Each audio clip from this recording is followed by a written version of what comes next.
Hi friends, ఈరోజు మా పెళ్లి రోజు సందర్భంగా ఇంట్లో దీపం పెట్టి వరంగల్ భద్రకాళమ్మ దర్శనానికి మేము వెళ్ళడం జరిగింది. చూడండి, అసలు ఎంత ప్రశాంతంగా ఉందంటే నేను ఎన్నోసార్లు మంత్లీ 1, 2, 3 టైమ్స్ దర్శనానికి వెళ్తా. ఇంత ప్రశాంతంగా నేను ఎప్పుడు చూడలేదు. అసలు ఎప్పుడు చూసినా భక్తులతో కరకరలాడే భద్రకాళమ్మ దేవాలయం అసలు బూసిపోయినట్టుంది. ఘోరం ఇది. నేను ఎప్పుడు పోయిన దర్శనానికి చాలా మంది భక్తులే ఉంటారు. మేము మళ్ళీ అనుకున్న టైం కాదు, మధ్యాహ్నం 3కి వెళ్ళడం జరిగింది. అయినా కూడా ఎప్పుడు చూసినా పబ్లిక్తో కలకలలాడే భద్రకాళమ్మ వారి దేవాలయం. అసలు ఇవాళ పబ్లిక్ లేకపోవడం ఒక వింత. చూడండి, ఆర్చ్ లోపల ఆర్చ్ ఇది. ఆర్చ్ కాంచి కొంచెం ముందుకు వెళ్ళిన తర్వాత మన కాళ్ళు కడుక్కునేవి వస్తాయి. లెఫ్ట్ సైడ్ చూడండి, లెఫ్ట్ సైడ్ కాళ్ళు కడుక్కోవాలి కన్ఫామ్. మనం ఎందుకంటే ఎక్కడ నుండి వస్తాం వారు కాళ్ళు కడుక్కోకుండా అస్సలు వెళ్ళకండి. మనం మళ్ళీ కాళ్ళకు చెప్పులు వేసుకుంటాం కాబట్టి కన్ఫామ్ ఏ దేవాలయంలోకి వెళ్ళినా కూడా కాళ్ళు ఫస్ట్ ఆఫ్ ఆల్ కడుక్కోవాలి. కడుక్కొని నీళ్ళు ఎందుకు చల్లుకుంటారంటే అది పవిత్రత.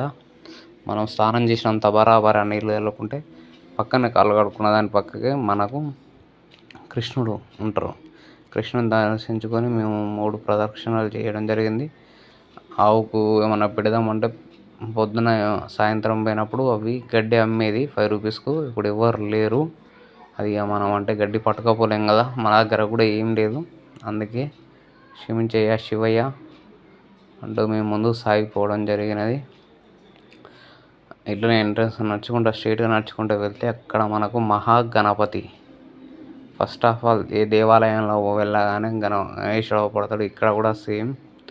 ఫస్ట్ వినాయకుని దర్శించుకున్న తర్వాతనే భద్రకాళమ్మ దర్శనానికి వెళ్ళాలి. ఇదే భద్రకాళమ్మ దేవాలయం లోపలికి పోయే ఎంట్రన్స్ కాడ లెఫ్ట్ సైడ్ కొబ్బరికాయలు కొడతారు.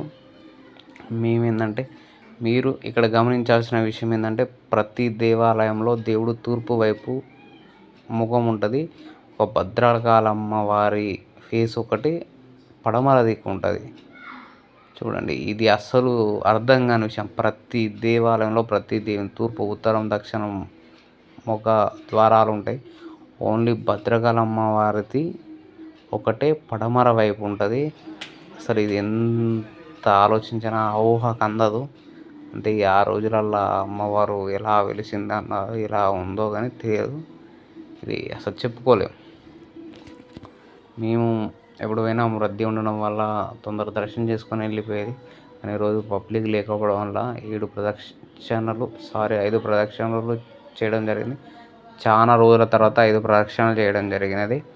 5 ప్రదక్షిణలు చేసిన తర్వాత అమ్మవారిని దర్శించుకోవడం జరిగినది. చూడండి, అమ్మవారి గజస్తంభం ఇది.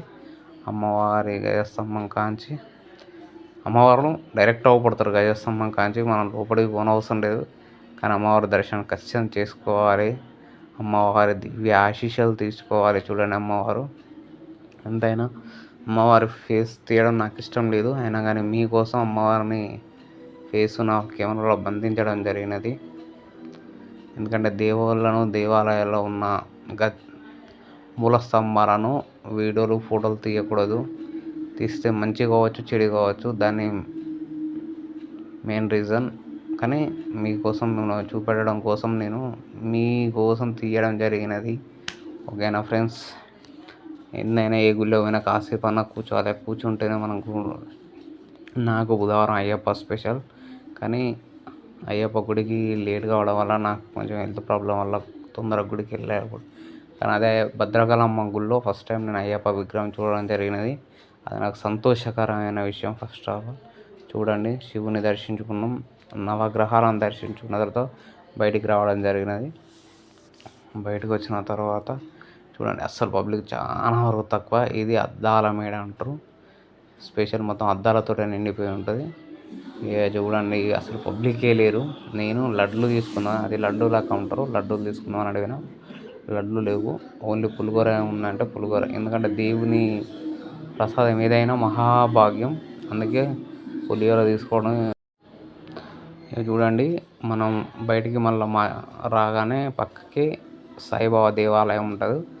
పైన గుట్ట మీద చూడండి శివపార్వతుల విగ్రహములు ఉంటాయి, మీకు కనిపిస్తాయి. మనం గుడికి పోతుంటే లోపలికి పోతుంటే రైట్ సైడ్ పుట్టపైన అవపడుతుంది. ఇక సాయిబాబా టెంపుల్. ఎందుకంటే ఇంత దూరం వచ్చి సాయిబాబాను దర్శించుకోకపోతే అతను ఫీల్ అవుతాడు సాయిబాబా. కానీ ఎంతైనా సాయిబాబా దేవాలయంలో చాలా ప్రశాంతత ఉంటుంది. మీరు చాలా గమనించండి. అన్ని దేవాలయాల కన్నా సాయిబాబా దేవాలయంలో చాలా ప్రశాంతత ఉంటుంది.